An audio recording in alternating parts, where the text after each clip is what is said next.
আসসালামু আলাইকুম ওয়া রাহমাতুল্লাহি ওয়া বারাকাতুহু। সম্মানিত এলাকাবাসী, আপনারা জানেন যে মাদ্রাসা হুজ্জাতুল ইসলাম কর্তৃক আয়োজিত ইসলামী জলসা, এটা এলাকা ভিত্তিক একটা জলসা।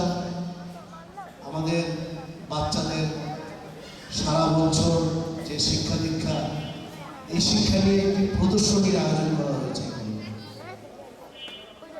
এই প্রদর্শনীতে যারা বাচ্চাদের অভিভাবক আছেন, এলাকার মান্যগণ্য ব্যক্তিবর্গরা আছেন এবং এলাকার মধ্যে যারাই এখন কাজের থেকে ফারাক হয়ে বাড়িতে আসছেন, এখানে উপস্থিত হয়ে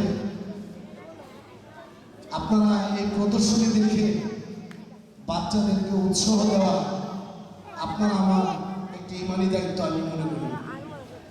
তো এই কথাই মাথায় রেখে আমি বলবো যে আপনারা এখনো যারা এদিক সেদিক ঘোরাফেরা করছেন, আপনারা এই দিনী মজলিসে এসে এই মজলিসকে